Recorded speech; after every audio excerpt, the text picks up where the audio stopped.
국제의학 바이오저널의 연구에 따르면 블루베리의 이 폴리페놀 성분과 우유의 단백질의 이 친화성 때문에 블루베리와 우유를 함께 먹게 되면 블루베리의 항산화 성분이 대부분 파괴된다고 발표했어요. 그리고 우유에 함유된 칼슘은 블루베리의 이 안토시아닌 성분과 만나면 킬레이터가 된다는데, 이것은 둘이 결합해서 덩어리를 만든다는 거예요. 그러면 당연히 불용성 물질이 되겠고 침전물이 생기고 우리 몸에서 녹거나 흡수가 되지 않겠죠. 그래서 몸 밖으로 배출이 된다는 소리예요. 이 과정에서 우리 몸에 머물면서 소화되지 않기 때문에 위와 장에 굉장히 큰 부담을 줄 수가 있고, 이 때문에 블루베리와 우유를 자주 섭취하거나 위와 장이 약하신 분들이 드실 경우에는 위장에 염증도 유발할 수 있고 위장관 질환이 생길 수가 있겠죠. 특히 신체 기능이 많이 떨어져 있고 나이가 많이 드신 분들이 이렇게 지속적으로 계속 드시면 위장에 안 좋을 수 있으니 주의해서 드시길 바래요. 블루베리 주스를 만들어 드실 때는 우유 대신 오트밀이나 물을 첨가해서 드시는 게 좋겠죠. 우유가 블루베리와 맞지 않는다고 해서 요거트도 맞지 않는다는 것은 아니에요. 요거트는 발효 과정을 거쳐 단백질이 쉽게 분해되기 때문에 항산화 성분의 흡수율을 오히려 높여줘요. 요거트에 냉동 블루베리를 얹어서 먹는 것은 좋은 블루베리를 먹는 방법이 되겠습니다. 블루베리를 드실 때 주의하셔야 할 분들도 있어요. 블루베리에는 살리실산이라는 성분이 있는데 이것 때문에 알레르기 반응을 일으키는 분들이 간혹 있거든요. 블루베리는 세계 10대 건강식품에 들어갈 만큼 우리 몸을 건강하게 하는데 굉장히 큰 도움이 되는 과일이에요. 최근 10년간 소비량이 가장 많이 늘어난 과일이기도 한데, 특히 50대 이상에서 굉장히 급속도로 섭취량이 늘어나고 있대요. 이렇게 섭취량이 급속도로 올라가고 있는 이유는 블루베리가 먹기에도 편하고 건강에도 좋다고 알려지고 있기 때문인데, 냉동 블루베리의 판매량도 요새 굉장히 많이 증가되고 있다고 해요. 냉동 블루베리를 씻지 않고 그냥 드시는 분들이 또 굉장히 많아지고 있어요. 누구는 그냥 먹어도 돼, 어떤 사람은 반드시 씻어 먹어야 돼, 의견이 굉장히 분분해요. 영상을 통해서 제가 블루베리 먹는 방법과 블루베리 효능, 함께 먹으면 안 되는 음식과 함께 먹으면 좋은 음식까지 블루베리에 대한 모든 것 제가 지금 알려드릴게요.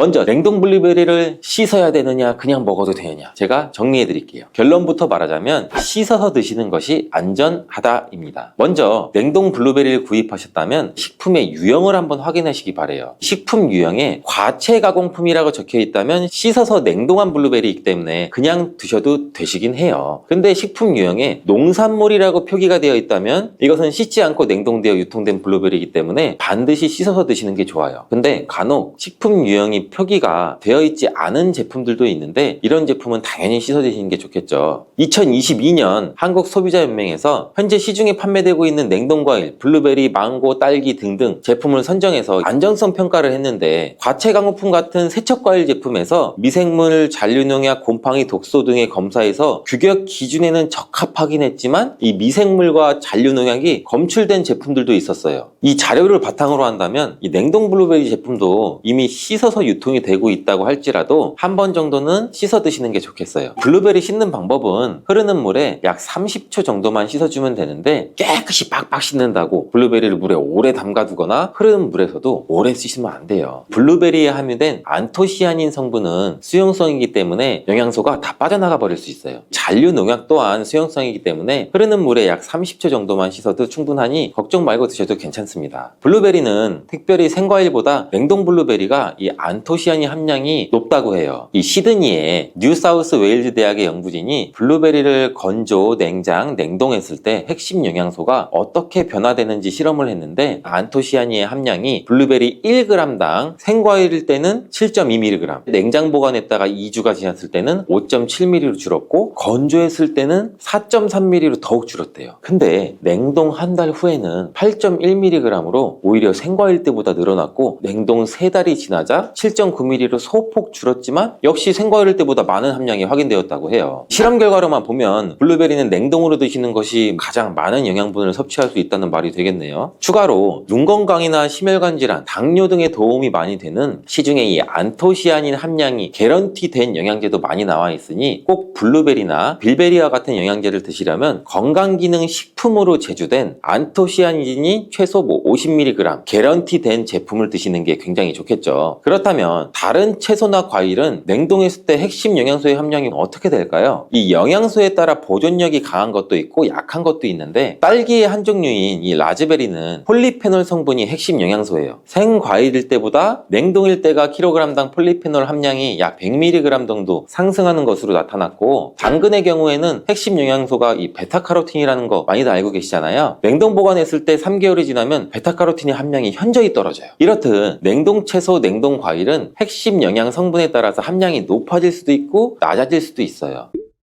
냉동 블루베리를 구입하셔서 보관할 때는 주의사항이 있어요. 판매되는 냉동 블루베리는 대량으로 포장되어 있는데 한 번에 드실 수가 없는 양으로 포장이 되어 있어요. 냉동 블루베리는 해동해서 드시게 되면 녹으면서 안토시아닌까지 함께 녹아 나오기 때문에 냉동실에서 꺼내 바로 드시는 게 가장 좋아요. 혹시나 해동이 되었다면 다시 냉동하시면 안 돼요. 해동이 되면서 미생물이 증식을 하게 되고 그 상태로 냉동을 하면 미생물까지 함께 냉동이 돼요. 그것을 드시면 당연히 복통이나 설사나 이런 걸 유발할 수가 있겠죠.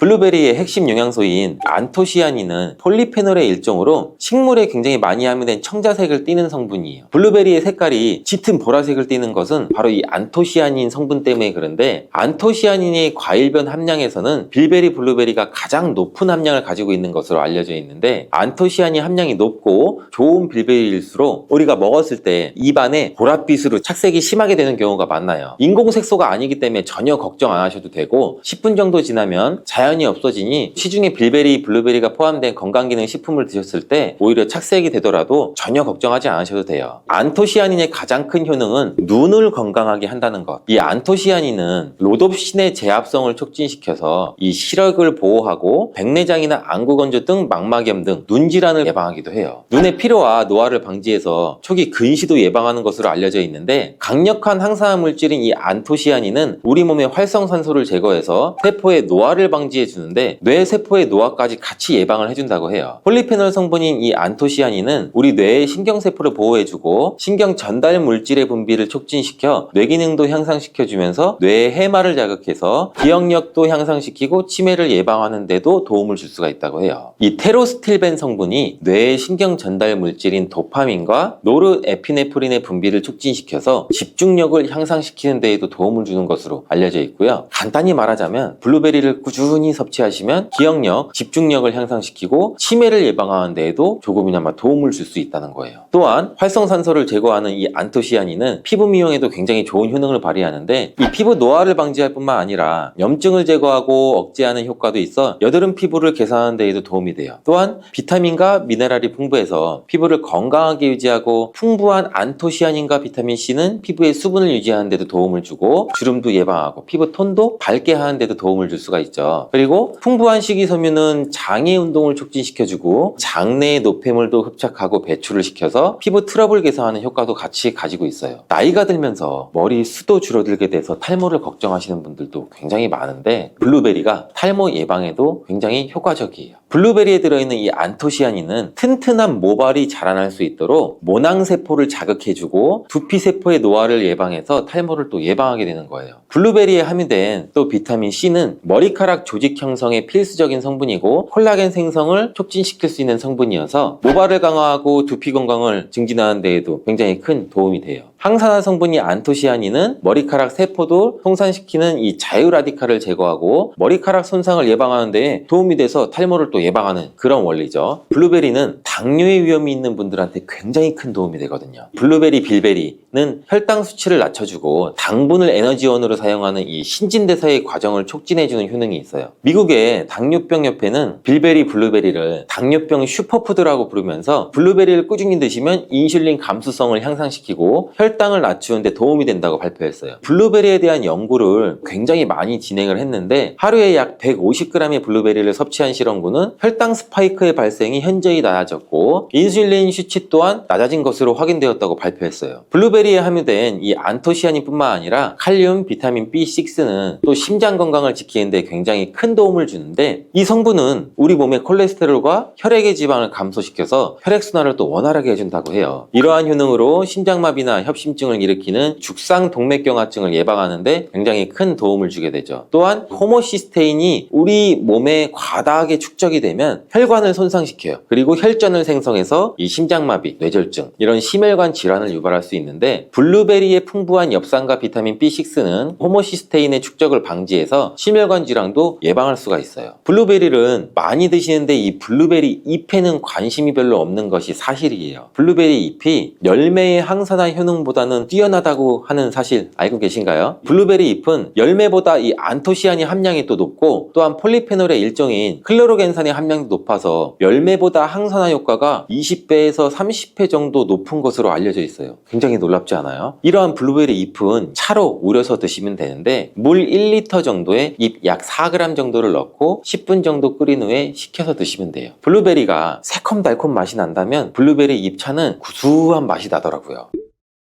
이렇게 좋은 블루베리도 함께 먹으면 안 되는 음식이 있는데 바로 우유예요. 깜짝 놀라지 않으셨나요? 보통 냉동 블루베리를 우유와 함께 믹서기에 갈아서 주스로도 쉐이크로도 많이 드시는데, 이렇게 되면 블루베리의 영양소가 파괴가 돼요. 국제의학 바이오저널의 연구에 따르면 블루베리의 이 폴리페놀 성분과 우유의 단백질의 이 친화성 때문에 블루베리와 우유를 함께 먹게 되면 블루베리의 항산화 성분이 대부분 파괴된다고 발표했어요. 그리고 우유에 함유된 칼슘은 블루베리의 이 안토시아닌 성분과 만나면 킬레이터가 된다는데, 이것은 둘이 견합해서 덩어리를 만든다는 거예요. 그러면 당연히 불용성 물질이 되겠고 침전물이 생기고 우리 몸에서 녹거나 흡수가 되지 않겠죠. 그래서 몸 밖으로 배출이 된다는 소리예요. 이 과정에서 우리 몸에 머물면서 소화되지 않기 때문에 위와 장에 굉장히 큰 부담을 줄 수가 있고, 이 때문에 블루베리와 우유를 자주 섭취하거나 위와 장이 약하신 분들이 드실 경우에는 위장에 염증도 유발할 수 있고 위장관 질환이 생길 수가 있겠죠. 특히 신체 기능이 많이 떨어져 있고 나이가 많이 드신 분들이 이렇게 지속적으로 계속 드시면 위장에 안 좋을 수 있으니 주의해서 드시길 바래요. 블루베리 주스를 만들어 드실 때는 우유 대신 오트밀이나 물을 첨가해서 드시는 게 좋겠죠. 우유가 블루베리와 맞지 않는다고 해서 요거트도 맞지 않는다는 것은 아니에요. 요거트는 발효 과정을 거쳐 단백질이 쉽게 분해되기 때문에 항산화 성분의 흡수율을 오히려 높여줘요. 요거트에 냉동 블루베리를 얹어서 먹는 것은 좋은 블루베리를 먹는 방법이 되겠습니다. 블루베리를 드실 때 주의하셔야 할 분들도 있어요. 블루베리에는 살리실산이라는 성분이 있는데 이것 때문에 알레르기 반응을 일으키는 분들이 간혹 있거든요. 블루베리를 드시면 입술이 붓거나 간지럽거나 복통과 설사의 증상이 나타난다면 즉시 블루베리 섭취를 중단하셔야 돼요. 그리고 블루베리에는 혈액을 묽게 만드는 비타민 K가 풍부하게 함유되어 있는데, 심장질환이나 뇌혈관 질환으로 이미 아스피린과 같은 혈전 용해제를 복용하시고 계신 분들이 블루베리를 과다하게 섭취하게 되면 문제가 발생할 수 있으니 적당히 드시길 바래요. 또한 사람에 따라서 블루베리가 일시적으로 혈당을 낮추는 효과도 가지고 있기 때문에 당뇨가 있는 분들이 블루베리를 과하게 섭취할 경우에는 저혈당 증세도 나타날 수 있어요. 어떤 음식이든 각자 우리 몸의 체질에 맞게 드시는 게 가장 좋겠죠. 사과의 유기산과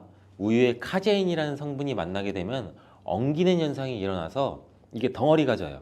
덩어리가 져서 위 속에 들어가면 위 산하고도 만나서 더 큰 덩어리가 형성되고, 더 큰 덩어리가 형성되니까 소화가 늦어지겠죠. 소화도 힘들어져요. 이렇게 평소 소화가 잘 되고 건강한 사람이랑은 별로 상관이 없는데, 그렇지 않은 분들한테는 소화불량과 대장염도 일으킬 가능성도 있고, 이게 지속적으로 반복이 되면 대장암이 생길 수도 있죠. 사과와 함께 드시면 보약이 되는 음식도 있는데요. 바로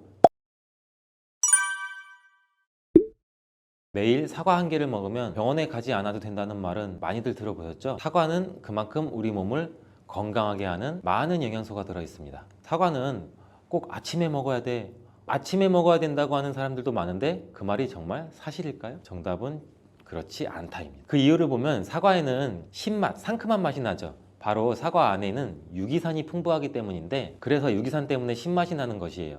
이 유기산은 우리 몸에 이로운 정도 있지만 평소에 속쓰림이 자주 있거나 위염, 식도염이 있는 분들이 아침에 공복에 사과를 먹게 되면 우리 몸의 위 점막에 심한 자극을 줄 수 있어요. 빈속에 안 그래도 속이 쓰리신 분도 많은데, 음식물이 있을 때 위 안에서 위산이 분비되고 위액이 분비돼야 중화가 되면서 우리 위도 코팅이 되고 건강한데, 음식이 없을 때 위산이 분비되면 오히려 위벽을 깎아먹게 되는 효과를 나타내거든요. 그래서 평소에 위가 약하거나 위염이 있으신 분들, 역류성 식도염이 있으신 분들, 이러신 분들 같은 경우에는 공복에 사과를 드시는 게 오히려 독이 될 수가 있습니다. 또한 마늘과 파 같은 음식은 열을 내는 음식이라고 하면, 우리 사과는 우리 몸을 차갑게 하는 과일이라서 몸이 찬 분들은 사과를 드실 때 또 주의를 하셔야 돼요. 위염 같은 증상이 있는 분들은 공복에 사과를 드시면 사과가 소화도 되지 않고 설사를 하게 될 가능성도 높고, 평소에 아랫배가 차거나 손발이 차서 수족냉증에 걸리신 분들도 많으시고 혈액순환도 안 되고, 또 생리기간 중에 있으신 여성분들도 사과를 드실 때는 주의하셔야 됩니다. 이런 분들이 사과를 드실 때는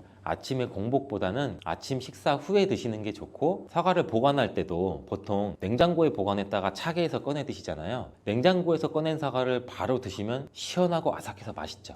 근데 미리 꺼내 놓고 사과의 온도를 실온으로 맞춰서 드시는 것이 우리 위장 내부에도 좋습니다. 또한 사과를 팬에 구워 드셔도 되고 익혀 드셔도 됩니다. 그렇다면 왜 아침에 먹는 사과가 보약이라는 말이 굉장히 우리가 많이 알고 있을까요? 건강하신 분들은 사과를 아침 공복에 드시면 더욱 좋은데, 그 이유는 사과에는 펙틴이라는 식이섬유가 풍부해 우리 장 운동을 활발하게 하고 장내 노폐물을 배출하는 데 도움을 줘 하루를 건강하게 시작할 수 있기 때문입니다. 한 가지 꼭 기억하셔야 할 점은 사과를 껍질째 드셔야 한다는 것입니다. 실제 연구에서는 사과의 껍질에는 안토시아닌이나 퀘르세틴, 에피카테킨 같은 이러한 식물성 폴리페놀 성분이 사과의 그 과육보다 사과 껍질에 훨씬 더 많이 함유되어 있는 것이 밝혀졌고, 또 이러한 껍질을 버리고 깎고 먹게 되면 사과의 좋은 영양소는 극히 일부만 드시게 되는 것이죠. 사과에는 펙틴 말고도 정말 다양한 영양소가 있는데, 사과에는 어떤 효능이나 영양소가 있는지 한번 알아보겠습니다. 사과는 먼저 장을 건강하게 해줘요. 요즘 프로바이오틱스, 프리바이오틱스 굉장히 많죠, 유산균. 이렇게 사과가 천연 프리바이오틱스로서 장내에 우리 몸, 장 안에 좋은 균을 많이 생기도록 해주는 작용을 해줍니다. 이렇게 장내에 좋은 균이 많이 생기게 되면 장의 환경이 좋아지는 건데, 그렇게 되면 단맛, 자극적인 맛이 강한 가공식품에 대한 식욕도 줄어들고 건강한 식품을 먹고 싶은 욕구도 늘어나게 돼요. 또 장이 건강해지면 우리 면역력이 또 좋아지고, 이렇게 다 선순환으로 이어져 가는 건데, 장에는 물론 좋은 세균, 나쁜 세균들이 굉장히 많이 존재가 해요. 근데 좋은 세균만 많아도 안 되고 나쁜 세균만 많아도 안 돼요.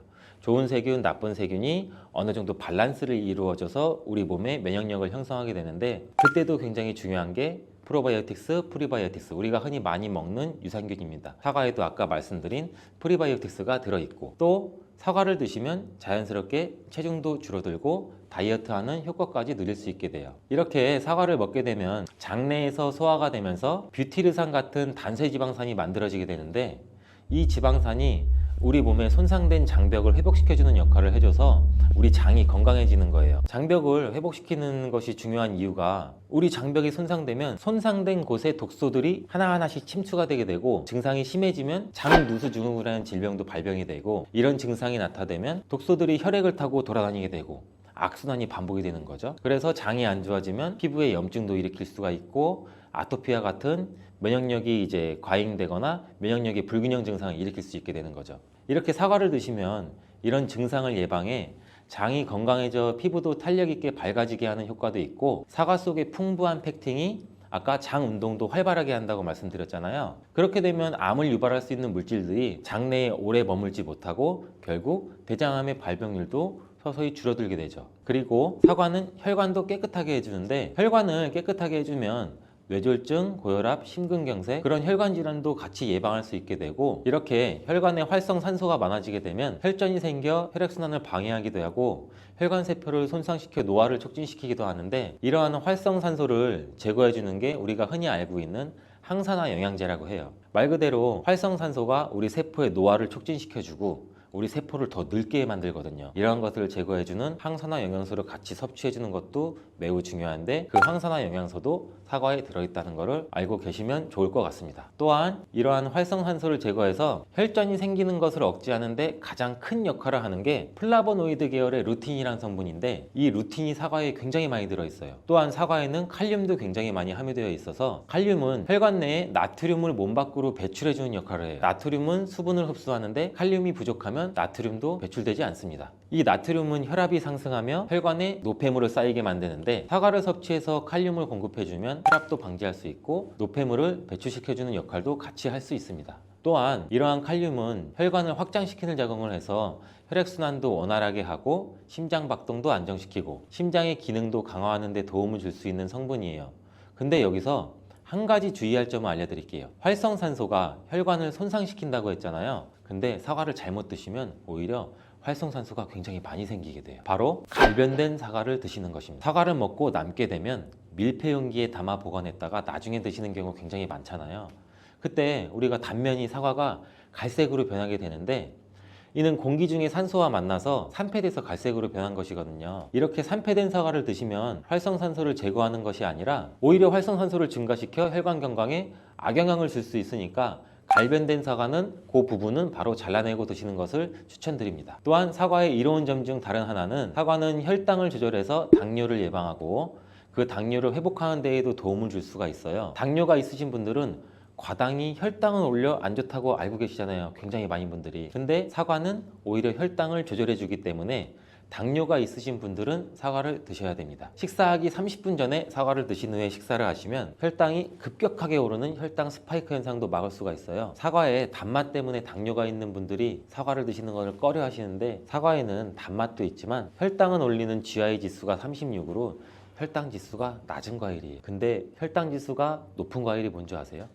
수박은 다른 거에 비해서 혈당 지수가 높기 때문에 당뇨가 있으신 분들은 조금 조심해서 드시면 좋을 것 같습니다. 실제로 대학 연구팀에서 실험한 것을 발표했는데 건강한 사람을 대상으로 쌀밥만 먹은 경우랑 30분 전에 사과를 먹고 쌀밥을 드신 경우를 비교를 했을 때 혈당이 쌀밥만 먹은 경우보다 50% 정도로 떨어지는 것도 확인이 된 실험도 있어요. 당뇨가 있는 분들도 이제 안심하시고 식사 후에 드시지 말고 반드시 식사 30분 전에 꼭 사과를 드시고 식사를 하시길 바랍니다. 한 가지 주의할 점은 사과를 갈아서 사과 주스로 드시게 되면 오히려 흡수가 빨라 혈당을 올릴 수가 있으니 사과를 껍질째 씹어서 천천히 드시는 게 좋을 것 같습니다. 또한 사과의 다른 효능 중 한 가지는 기관지도 깨끗하게 청소해주는 효능도 있어요. 사과에는 양파와 마찬가지로 퀘르세틴이라는 성분이 풍부하게 함유되어 있는데 이 성분은 호흡기 점막에 생기는 염증을 가라앉히고 예방하는 효과도 있어요. 흔히 우리 요새 시중에 많이 판매되는 퀘르세틴 영양제도 있는데 이 퀘르세틴 영양제가 아이들 비염, 기관지염 이런 쪽을 개선시킨다고 많이들 이제 광고도 하는데 이처럼 퀘르세틴이 우리 몸에 있는 염증도 굉장히 많이 잡아주거든요. 이런 물질들이 사과 속에도 같이 함유되어 있다는 것을 기억하시기 바라겠습니다. 그리고 폐기관지에 모세혈관도 튼튼하게 만드는 걸 도와주고 천식이 있거나 기관지가 약한 분들이 미세먼지 때문에 기침이 많이 나고 목에 가래가 많이 낄 수가 있는데 이런 분들도 사과를 꾸준히 드시면 호흡기가 부드러워져 불편함도 많이 해소할 수 있게 됩니다. 한 연구에서는 매주 4개에서 5개의 사과를 먹는 가정의 자녀가 매주 1개 이하의 사과를 먹는 가정의 자녀보다 천식에 걸릴 확률이 50% 정도나 낮았다고 발표한 적도 있고 사과가 그만큼 천식과 호흡기 건강에 좋다는 것이 증명된 거죠. 이렇게 좋은 사과도 함께 먹으면 절대 안 되는 음식이 있는데 바로 궁합이 안 맞는 거예요. 그 음식을 알아볼 텐데 바로 우유, 요거트, 치즈 이런 유제품류예요. 여러분 놀라셨죠? 유제품이랑 사과를 아침에 굉장히 많은 분들이 같이 함께 드시고 계시는데 요새 샐러드 같은 것도 많이 드시면서 샐러드에 사과도 넣고 드레싱으로 요거트랑 치즈도 붓고 이러한 경우가 많은데 유제품과 사과를 함께 드시면 사과의 비타민C가 우유에 부족한 영양 성분을 보충해줘서 좋은 것으로 대부분 많이 알고 계시는데 이런 내용이 전혀 틀린 것은 아니에요. 근데 소화 기능이 약하신 어르신분들이나 위염, 식도염 같은 증상이 있으신 분들은 이렇게 드시면 안 돼요. 영상 초반에도 제가 잠깐 말씀드렸듯이 이런 증상이 있는 분들은 유제품과 사과를 함께 드시면 그 증상이 더욱 악화되는데 그 이유는 사과의 유기산과 우유의 카제인이라는 성분이 만나게 되면 엉기는 현상이 일어나서 이게 덩어리가 져요.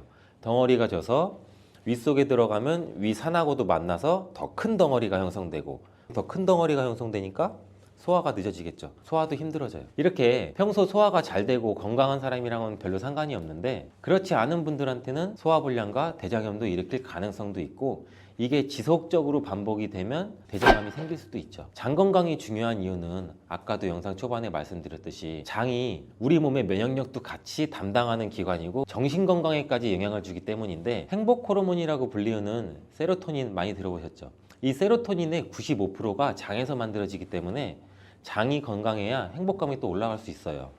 여기서 또 하나, 절대 드시면 안 되는 것이 바로 사과 씨입니다. 사과 주스를 만들어 드실 때 씨까지 함께 갈아서 드시는 경우도 굉장히 많이 있는데, 이 사과 씨에는 아미그달린이라는 성분이 함유되어 있어요. 이 아미그달린이 소와 효소와 만나게 되면 이게 시아나스소라는 유독물질로 분해가 돼요. 이 시아나스소는 인체에서 유해한 독성이 굉장히 강한 물질인데, 이걸 섭취하게 되면 두통이나 어지럼증, 구토, 복통 이러한 증상들이 나타날 수가 있고, 심한 경우에는 이게 심장박동에도 영향을 줘서 호흡곤란, 혼수상태 이런 심각한 증상도 나타날 수 있어요. 건강한 성인의 경우에는 사과 한 개에 들어있는 씨의 양에는 그닥 큰 영향이 없을 수가 있는데, 독성에 약한 어린아이 그리고 연세가 많으신 분들한테는 이런 것도 굉장히 민감하게 반응할 수 있으니까 꼭 주의하셔야 됩니다. 사과는 유독 보여지는 것이 중요한 과일인데, 흠집이 있거나 색상이 좋지 않으면 상품성이 많이 떨어져요. 근데 유독 윤기가 있거나 반짝반짝하고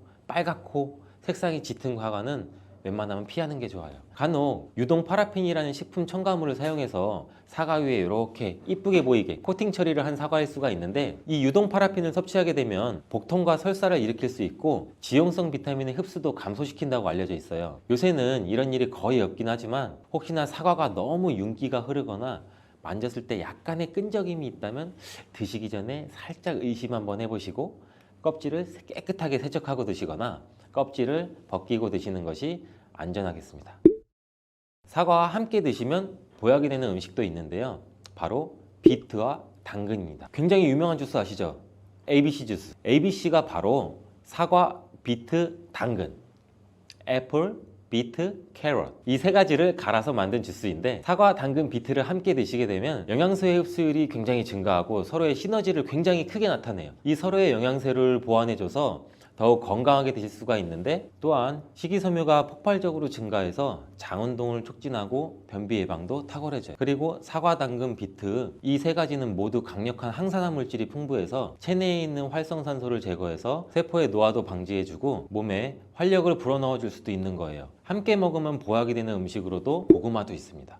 이 고구마에는 베타카로틴이라는 성분이 풍부해서 항암작용과 함께 면역력도 같이 강화해 주는데 혈관 건강에도 도움을 줄 수가 있어요. 고구마를 드시면 소화가 잘 안 되는 증상도 나타날 수가 있는데, 이게 왜 그러냐면 고구마 속에 함유되어 있는 아마이드라는 성분이 장에서 이상 발효를 일으켜서 가스가 차고 소화불량 증상도 같이 나타나는 건데, 이때 같이 사과와 함께 드시면 사과에 함유된 펙틴이 아마이드의 이상 발효 증상을 억제해서 가스가 차는 증상을 발생하지 않도록 도와주게 돼요. 또한 이러한 사과의 효능 중 하나인 혈관을 깨끗하게 하는 것을 고구마의 베타카로틴이 도와줘서 이 효능이 극대화가 돼서 건강에 정말 좋은 음식 궁합도 될 수 있답니다. 이렇게 노랗게 변한 바나나는 색깔만 변한 것이 아니라 성분에도 변화가 생기게 돼요. 당뇨에 도움이 되는 저항성 전분은 점점 줄어들고 포도당과 과당 같은 당분은 점점 늘어나게 되는 거죠. 바나나는 속살이 부드럽고 달콤해서 남녀노소 누구나 좋아하는 과일 중 하나죠. 먹기도 편하고 다이어트에도 좋다고 알려지면서 굉장히 많은 분들이 먹게 되는 과일이 바로 바나나죠. 이 바나나도 함께 먹으면 보약이 되는 궁합이 좋은 음식이 있고, 또 함께 먹으면 오히려 독이 되는 음식도 있답니다. 오늘 영상을 통해 이 바나나의 효능, 함께 먹으면 안 되는 음식, 함께 먹으면 보약이 되는 음식, 그리고 바나나의 보관 방법까지 바나나에 대한 모든 것을 알아가시기 바랍니다. 바나나가 어떤 상태일 때를 가장 좋아하시나요, 여러분들? 저는 이쁘게 노란색으로 숙성되었을 때 먹는 것을 굉장히 좋아하는데, 그 이유는 초록색일 때는 아직 단맛도 조금 덜하고 식감도 약간 서걱서걱하고 약간 맛이 없는 것 같고, 근데 또 갈색의 반점이 생기면 왠지 먹기에도 좀 찝찝하고 시간이 더 지나면 상한 것처럼 무르고 이런 생각도 들어서 먹기에 좀 꺼려지는데, 근데 초록색 바나나, 노란색 바나나, 갈색 바나나 각각의 영양소가 달라진다는 사실 알고 계시나요? 먼저 초록색 바나나는 덜 익은 바나나는 맞아요. 근데 그렇다고 못 먹는 바나나는 아니에요. 단맛이 약간 적은데 그 대신에 건강에 도움이 되는 성분도 들어있어요. 바로 당뇨 환자에게 도움이 됩니다. 초록색 바나나가 당뇨 환자에 도움이 된다고?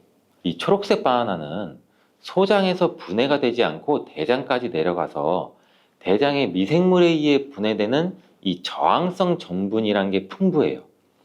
이 저항성 전분은 이 아밀로스가 많은 탄수화물을 말하는데, 이 아밀로스가 포도당으로 분해가 잘 되지 않아서 이 포도당이 소장에서 흡수가 그럼 더 안 되겠죠. 그래서 그 결과 혈당이 급격히 오르는 것도 막아주는 역할을 해요. 이렇게 분해가 잘 되지 않고 남아있는 식이섬유가 많은 저항성 전분이 많은 음식들은 결국에는 우리 장에 유산균의 먹이가 되죠. 그래서 우리 장의 장내 세균총을 건강하게 만들 수가 있고, 이로 인해서 또 인슐린 감수성도 풍부하게 해주고 면역력에도 긍정적인 효과를 나타낼 수가 있어요. 이 당뇨 환자분들이 바나나가 단맛이 좋은 열대과일이라서 못 드시는 것으로 생각하시는데, 앞서 말씀드린 이유로 이 초록 바나나를 드시면 굉장히 도움이 됩니다. 그리고 이 초록 바나나는 소화되는 시간이 노란 바나나에 비해서 길기 때문에 이 포만감도 오래 유지시켜줘서 다이어트하는 식단에도 도움을 줄 수가 있어요. 이 저항성 전분은 이런 효능들로 인해서 비만 당뇨를 예방할 뿐 아니라 대장암도 예방하는 것으로 알려져 있어요.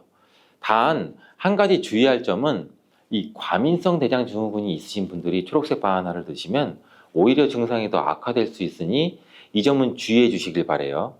자, 두 번째로 노란 바나나인데, 이 초록 바나나가 노란색으로 변할 수 있는 이유는 바로 그 에틸렌 가스 때문이에요. 나무에서 똑 떨어진 바나나는 이 꼭지에서 에틸렌 가스라는 물질이 분비가 되는데, 이때 이 초록색을 띠게 만드는 이 클로로필이라는 색소가 에틸렌 가스에 의해서 분해가 돼서 점점 노란색으로 변해가는 거예요. 이렇게 노랗게 변한 바나나는 색깔만 변한 것이 아니라 성분에도 변화가 생기게 돼요. 당뇨에 도움이 되는 저항성 전분은 점점 줄어들고 포도당과 과당 같은 당분은 점점 늘어나게 되는 거죠. 그렇기 때문에 초록색 바나나보다 노란색 바나나가 훨씬 더 단맛이 좋아지게 되는 이유죠. 식감도 더 부드러워지게 되고 단향도 더욱 강해지고 소화도 초록색 바나나보다 더 잘 되게 돼요. 또 항산화 성분인 비타민 C와 비타민 E 그리고 식이섬유의 양도 풍부해져요. 노란색 바나나에서 시간이 지나면 갈색의 반점이 또 점점 생기기 시작하는데, 이 반점을 슈가 스팟이라고 해요. 이름처럼 바나나의 당분 함량이 점점 높아지면서 당분이 농축돼서 만들어지는 건데, 바나나가 상한 게 아닌가, 이 갈색 반점을 보면 간혹 오해하시는 분들도 있는데 색깔이 변했을 뿐이지 상한 것은 아니에요. 그런데 이 슈가 스팟이 점점 많아질수록 바나나의 당분 함량이 높아지는 것 때문에 당뇨가 있으신 분들은 섭취하실 때 주의해 주시는 게 좋겠고, 최근에 바나나에 대한 연구가 굉장히 많이 또 진행되고 있는데, 이 슈가 스팟이 생겼을 때 바나나의 성분에 대한 실험도 진행됐어요. 일본 데이쿄 대학 연구에 따르면 이 갈색 반점이 생긴 바나나의 면역 효과는 노란색의 바나나보다 최대 8배 높았으며, 종양을 괴사시키는 물질로 알려진 우리 NK 면역세포를 또 활성화도 시켜준다고 해요.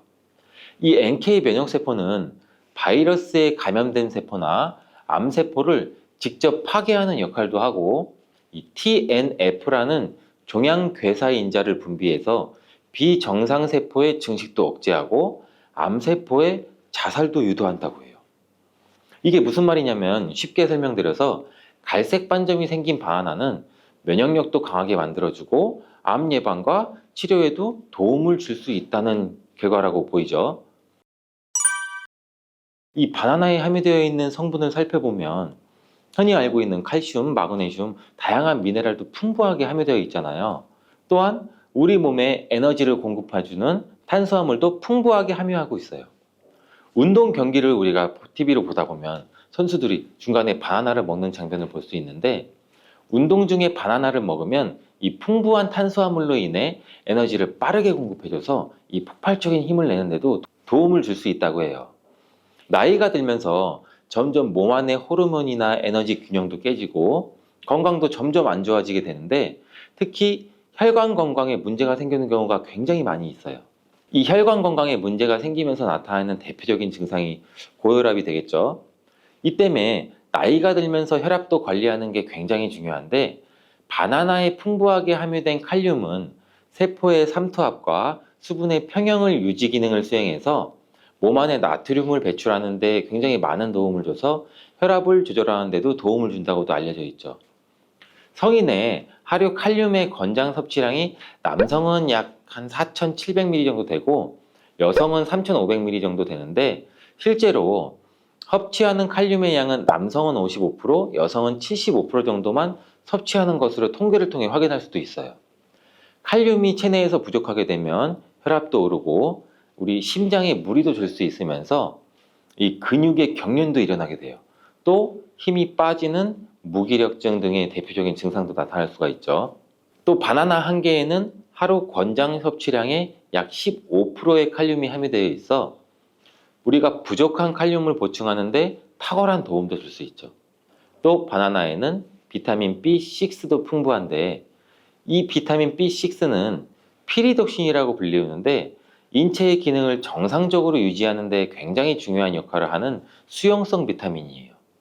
이 비타민 B6는 우리 신경 전달 물질을 생산하는데 특히 행복 호르몬이라고 불리는 세로토닌의 합성에도 굉장히 중요한 역할을 해요. 이 세로토닌은 행복감과 안정감을 느끼게 해주고 우리 몸의 스트레스도 완화시켜주고 또 식욕을 조절해서 체중 감량에도 도움을 주고 수면의 질도 향상시켜 피로회복에도 도움을 주는 성분이에요.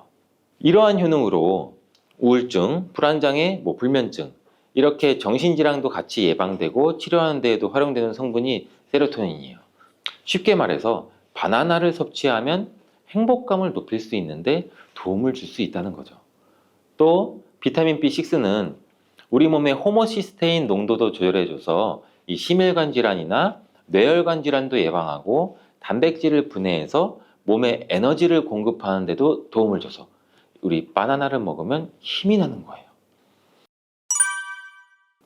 이렇게 좋은 효능이 있는 바나나도 함께 먹이면 오히려 독이 되는 식품이 있는데 그 첫 번째가 바로 우유예요. 엥? 우유? 바나나 우유? 이 그렇게 유명한 바나나 우유도 있는데 무슨 말을 하는 건지 이렇게 생각하시는 분들도 있죠. 맞아요. 우유에 풍부한 칼슘은 흡수가 잘 안 돼서 다른 미네랄 성분이 필요한데 대표적으로 비타민 D와 마그네슘이 칼슘의 흡수를 도와주죠. 바나나의 칼륨과 함께 우리 몸속에 나트륨을 배출해주는 효능도 극대화시켜주기도 하는데 이 우유에 풍부한 트립토판도 세로토닌의 분비도 도와줘서 바나나와 함께 행복도를 높이는데 탁월한 효능을 발휘하기도 해요. 하지만 이러한 효능도 소화를 잘 시켰을 때 이야기예요.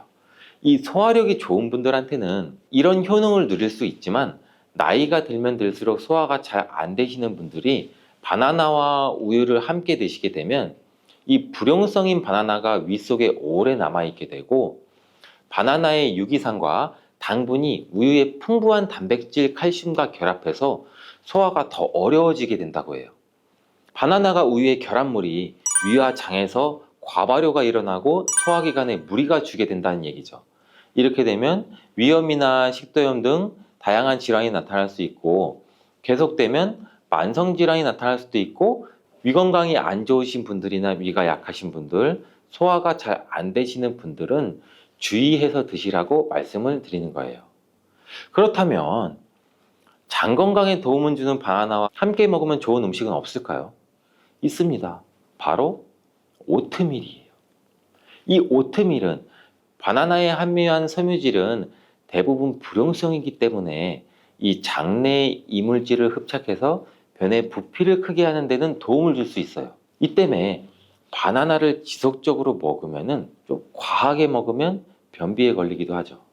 이를 방지하려면 수용성 섬유질이 필요한데 오트밀에는 이 수용성 섬유질이 50% 이상이나 함유되어 있어서 바나나와 오트밀을 함께 섭취하게 되면 섬유질의 균형이 잘 맞아서 변을 무르게 해서 배변도 원활하게 해주고 장 건강에도 도움을 줄 수 있답니다. 또한 이 콜레스테롤의 배출도 도와줘서 혈관 내의 나쁜 콜레스테롤의 수치도 낮추는 데에도 도움을 줄 수가 있고요. 바나나와 함께 독이 되는 음식 두 번째는 바로 고구마예요. 고구마는 바나나와 함께 다이어트에 도움이 되는 음식으로 함께 섭취하는 경우가 종종 있는데, 이 고구마와 바나나는 복합 탄수화물이 풍부해서 포만감을 길게 유지해줘서 다이어트에 물론 도움이 될 수 있어요. 하지만 한 가지 문제가 있는데, 바나나와 고구마 둘 다 칼륨 함량이 높다는 거예요.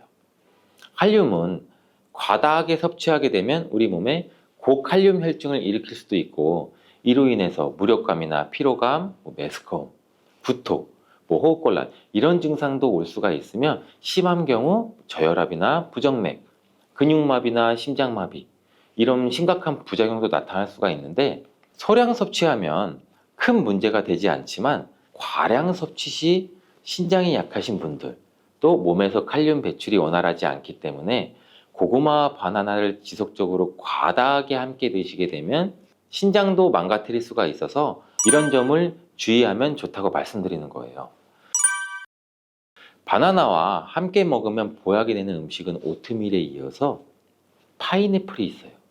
이 바나나와 파인애플에는 브로멜라인이라는 효소가 풍부한데, 이 효소는 운동 후에 생기는 근육의 염증을 빠르게 회복시키고, 또한 근육의 피로 회복에도 도움을 주는 것으로 알려져 있어요. 또한 바나나와 파인애플을 함께 드시게 되면 단백질 분해를 극대화해서 소화도 돕고 소화기 질환에도 예방하는 효과를 가져요. 바나나와 함께 먹으면 보약이 되는 음식 이 세 번째는 바로 카카오예요. 바나나는 이 도파민이라는 신경을 자극하는 물질이 많이 함유가 되어 있는데, 카카오에는 이 도파민 생성의 원료가 되는 아미노산이 풍부해서 카카오와 바나나를 함께 드시면 이 행복도를 높이는 효능이 극대화가 될 수가 있어요. 카카오에는 폴리페놀과 이 플라보노이드 등의 항산화 물질이 풍부해서 우리 몸의 활성산소도 제거해주고 세포의 노화도 방지해줘요.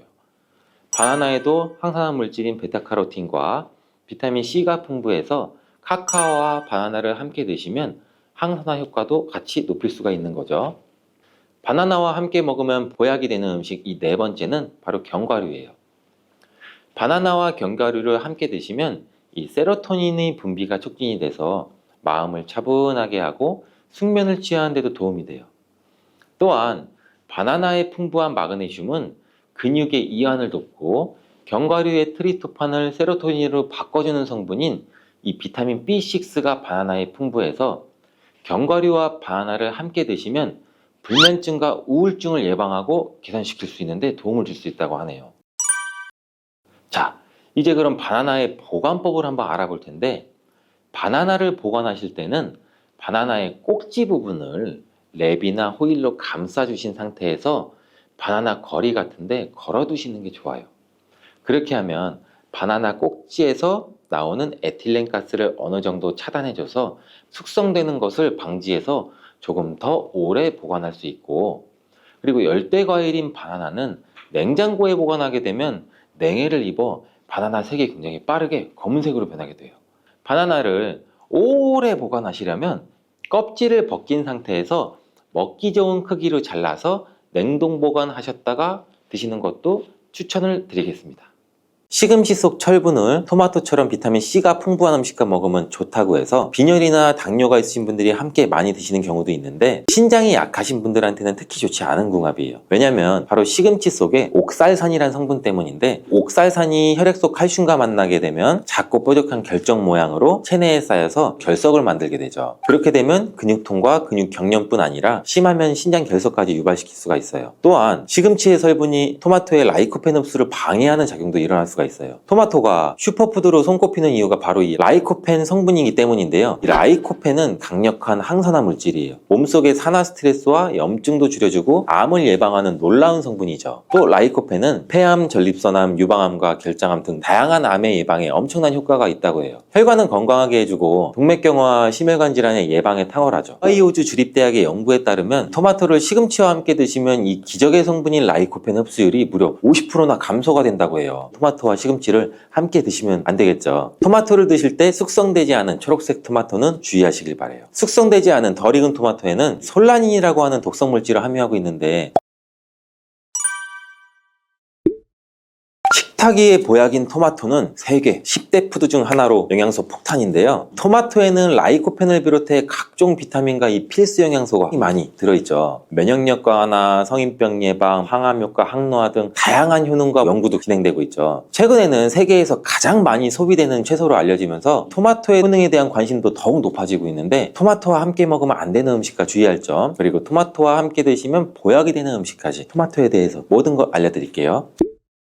철분과 비타민이 많아 요즘 들어 특히 주목받고 있는 채소가 시금치인데 시금치는 토마토와 상극으로 함께 드시면 안 돼요. 시금치 속 철분을 토마토처럼 비타민 C가 풍부한 음식과 먹으면 좋다고 해서 빈혈이나 당뇨가 있으신 분들이 함께 많이 드시는 경우도 있는데 신장이 약하신 분들한테는 특히 좋지 않은 궁합이에요. 왜냐면 바로 시금치 속에 옥살산이라는 성분 때문인데 옥살산이 혈액 속 칼슘과 만나게 되면 작고 뾰족한 결정 모양으로 체내에 쌓여서 결석을 만들게 되죠. 그렇게 되면 근육통과 근육 경련뿐 아니라 심하면 신장 결석까지 유발시킬 수가 있어요. 또한 시금치의 성분이 토마토의 라이코펜 흡수를 방해하는 작용도 일어날 수가 있어요. 토마토가 슈퍼푸드로 손꼽히는 이유가 바로 이 라이코펜 성분이기 때문인데요. 이 라이코펜은 강력한 항산화 물질이에요. 몸속의 산화 스트레스와 염증도 줄여주고 암을 예방하는 놀라운 성분이죠. 또 라이코펜은 폐암, 전립선암, 유방암과 결장암 등 다양한 암의 예방에 엄청난 효과가 있다고 해요. 혈관은 건강하게 해주고 동맥경화와 심혈관 질환의 예방에 탁월하죠. 하이오즈 주립대학의 연구에 따르면 토마토를 시금치와 함께 드시면 이 기적의 성분인 라이코펜 흡수율이 무려 50%나 감소가 된다고 해요. 토마토와 시금치를 함께 드시면 안 되겠죠. 토마토를 드실 때 숙성되지 않은 초록색 토마토는 주의하시길 바래요. 숙성되지 않은 덜 익은 토마토에는 솔라닌이라고 하는 독성 물질을 함유하고 있는데 솔라닌은 이 식물이 해충이나 질병으로부터 스스로를 보호하기 위해 생성되는 자연 방어 물질이에요. 감자에 싹에 들어있는 독성 물질이죠. 이 솔라닌을 섭취하게 되면 복통이나 구토, 현기증, 두통, 심하면 마비까지 올 수 있는 증상이 나타날 수가 있으니 주의하시길 바라고 토마토 요리를 할 때 한 가지 주의할 점은 단맛을 좋아하시는 분들이 간혹 설탕을 첨가해 드시는데 제발 이 설탕만을 피해 주시길 바래요. 설탕은 토마토의 영양 성분을 파괴하기 때문에 건강을 위해 두신 토마토가 아무짝에도 쓸모가 없거든요. 그리고 이 설탕이 몸속에 들어오면 설탕을 분해하기 위해 비타민 B군이 사용되는데 비타민 B는 피로도 감소시키고 뇌의 활동도 활성화시키는 데 중요한 성분이죠. 토마토에는 비타민 B가 함유되어 있는데 설탕 때문에 오히려 체내 흡수율이 감소되고 설탕으로 인해 혈관 내 혈당도 상승되게 또 안 좋은 결과를 초래할 수가 있겠죠. 기억력의 중추인 해마를 위축시켜 혈관성 치매에도 위험을 높이고 고혈당성 당뇨병을 넘어 정말 과도하게 장기간 드시면 암까지도 발생될 가능성이 높아지게 돼서 토마토의 항산화 효과를 전혀 누릴 수가 없게 되죠. 혹시 토마토 케첩 많이 사용하시나요? 달콤상콤한 맛이 좋아 계란 후라이에도 뿌려 먹고 다양한 요리에도 사용되는 토마토 케첩도 우리 몸에 독이 된다는 사실. 실제로 케첩 한 스푼에 설탕이 약 4g 정도 들어있어요. 이는 시중에 판매되는 초콜릿에 들어있는 설탕보다 더 많은 양이에요. 이뿐 아니라 케첩의 영양 성분을 살펴보면 상과당, 소금, 합성, 착색료, 향신료 등 수많은 감미료와 식품 첨가물이 들어있어요. 케첩이 토마토를 원료로 만들어져 건강한 재료라고 알고 계신 분들도 계시겠지만 케첩 속 토마토는 가공 과정과 첨가물들에 의해서 영양 성분이 많이 파괴되어 있고 오히려 우리 몸을 공격하는 성분들이 가득해요. 그렇다면 토마토와 함께 먹으면 보약이 되는 음식은 어떤 게 있을까요?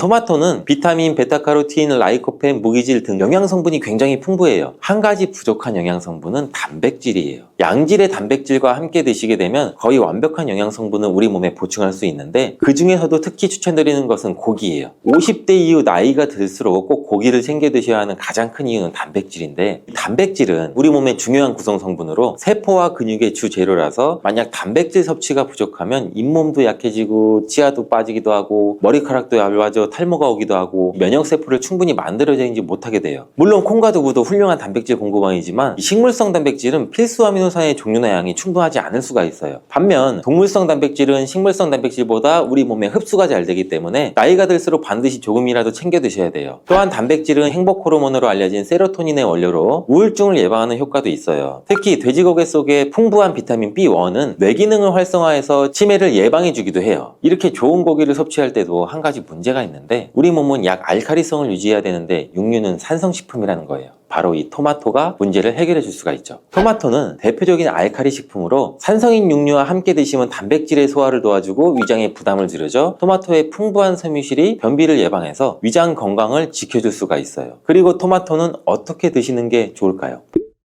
바로 익혀서 드시는 거예요. 토마토를 익혀서 드시게 되면 라이코펜의 체내 흡수율이 10배 이상 올라간다고 해요. 88도의 온도로 2분간 조리를 하면 라이코펜의 흡수율이 6% 상승하고 15분간 조리하면 17%, 30분간 조리하면 35%의 라이코펜의 흡수율이 상승하는 것으로 알려져 있어요. 이렇게 되는 이유는 토마토에 열을 가하게 되면 세포벽이 파괴되면서 라이코펜이 쉽게 용해가 되기 때문이라고 해요. 이렇게 익히게 되면 토마토의 비타민이 파괴되지 않을까? 걱정되죠? 걱정 안 하셔도 돼요. 다른 채소와는 달리 토마토는 비타민 A와 비타민 C가 풍부한데 가열할 때 오히려 19% 정도나 증가하는 것으로 밝혀졌어요. 익혀 드실 때 한 가지 더 알고 계시면 좋은데 그것은 바로 기름에 조리를 하면 좋다는 거예요. 라이코펜은 지용성 영양 성분으로 기름에 조리하게 되면 체내 흡수율을 더욱 높일 수 있게 돼요. 토마토 요리를 드실 때 오메가3의 함량이 높은 올리브유와 함께 드시는 것을 추천해드려요. 올리브유 속 불포화 지방산인 올레산은 몸에 해로운 LDL 콜레스테롤을 줄여주고 산화 스트레스를 막아줘 혈관과 신장을 보호해주고 몸에 이로운 HDL 콜레스테롤의 효율도 높여줘요. 또한 올리브유의 항산화 성분인 폴리페놀이 토마토의 라이코펜과 함께 시너지 효과를 나타내어 최고의 항암 음식이 된답니다. 들기름도 참 좋은데 들기름을 조리하실 때는 주의할 점이 가열하게 되면 산패가 돼서 오히려 건강에 해로울 수 있으니 토마토를 볶을 때 마지막에 넣거나 다 볶은 후에 들기름을 곁들여서 드시기를 바라겠어요. 토마토의 라이코펜은 껍질의 함량이 과육보다 약 5배가 높기 때문에 토마토의 껍질까지 함께 드시는 것이 좋아요. 같은 중량이면 일반 토마토보다는 방울토마토가 더 좋은데 그 이유가 바로 껍질 때문이에요. 일반 토마토보다 방울토마토의 껍질이 훨씬 많기 때문인데 이때 당근과 함께 드시면 시너지 효과가 폭발하는데 토마토에는 라이코펜이 있다면 당근에는 베타카로틴이 있죠. 당근의 특성도 토마토와 비슷한데 익혀서 드실 때 영양성분의 흡수율이 올라가고 베타카로틴 역시 지용성 성분이에요. 그래서 기름과 함께 섭취할 때 체내 흡수율을 높일 수가 있어요. 그리고 주목할 것은 당근과 토마토를 합친 공복에 먹을 때 최고의 항암식품이 될 수가 있어요. 토마토 당근 주스를 만들어 드시면 공복에도 부담 없이 정말 좋은데 만드는 방법도 간단하죠. 토마토와 당근을 적당한 크기로 잘라 올리브유에 살짝 익혀서 믹서기에 넣고 물 1컵 정도 넣고 갈아서 드시면 되죠. 취향에 따라 소금을 살짝 넣으셔도 되고 이렇게 만든 당근 토마토 주스는 암 예방뿐 아니라 혈관을 건강하게 하는데도 탁월한 효능을 발휘하고 면역력 강화와 피부 미용에도 효과가 좋아요. 토마토는 소금과 잘 어울리는데 토마토에는 콜라겐 생성이 필수적이고 암과 싸워주는 비타민 C가 매우 풍부한데 소금과 함께 드시면 비타민 C와 라이코펜의 흡수율도 높아져요. 문제는 토마토의 비타민 C는 공기 중에 산소와 만나면 쉽게 산화가 돼요. 이때 토마토를 자른 단면에 소금을 살짝 뿌려주시면 토마토에 얇은 막을 씌워줄 수 있거든요. 비타민 C의 산화를 억제해주는 데 도움을 줄 수가 있어요. 소금이 걱정이시겠지만 토마토에는 혈압을 낮추고 심혈관 질환의 발병률을 줄여주는 칼륨이 매우 풍부하게 들어있어서 칼륨이 오히려 나트륨을 배출해주고 오히려 세포와 에너지의 대사가 원활해지는 효과가 있어요. 또 토마토와 함께 드시면 좋은 식품으로 계란을 빼놓을 수가 없죠. 완전 식품의 대표주자 계란에는 단백질이 풍부하지만 비타민 C와 식이섬유가 부족한데 이를 토마토가 보충해줘서 토마토의 부족한 단백질을 계란이 보충해줘요. 함께 섭취할 때 좋은 시너지 효과를 낼 수가 있어요. 토마토의 라이코펜도 계란과 함께 섭취 시 체내 흡수율이 높아지고 항산화 효과와 면역력 강화에도 좋은 효과를 나타낼 수가 있죠. 토마토와 계란은 함께 볶아서 드시면 되는데 만드는 방법도 알려드릴게요. 먼저 계란을 풀어 달궈진 팬에 넣고 스크램블처럼 만들어주죠. 만든 스크램블은 접시에 옮겨 놓고 팬에 올리브유를 넣고 다진 파를 볶아 파기름을 내줘요. 그리고 적당한 크기로 자른 토마토를 넣고 잘 볶다가 마무리 될 때쯤에 접시에 옮겨 놓았던 스크램블을 넣고 조금 더 볶아주면 끝. 정말 간단하죠. 취향에 따라서 간장이나 굴소스 같은 조미료를 기호에 따라 살짝씩 첨가해 주셔도 되죠. 이렇게 토마토 계란 볶음은 아침 공복에 드시면 소화도 잘 될 뿐 아니라 풍부한 영양 성분과 계란의 포만감으로 다이어트에도 정말 좋은 식품이 돼요. 브로콜리도 참 좋은데 브로콜리는 토마토와 함께 세계 10대 푸드에 들어가는 채소예요. 토마토가 전립선 암에 좋다고 했는데 브로콜리와 함께 섭취하시게 되면 효과는 더욱 증가된다는 연구 결과도 있어요. 또한 브로콜리는 토마토의 영양 성분 흡수율을 높여주고 혈압을 조절해주고 동맥경화를 예방하는 데에도 도움을 준다고 해요. 또 아보카도라는 과일 알고 계시죠? 아보카도 또한 토마토와 함께 먹으면 좋은 음식인데 아보카도에는 불포화 지방산이 풍부해서 토마토의 라이코펜 성분을 흡수하는 데 도움을 줘요. 아보카도에는 루테인, 지아잔틴 같은 이 카로티노이드 성분도 풍부해서 눈 건강에도 도움을 주는 효과도 발휘하기도 하죠.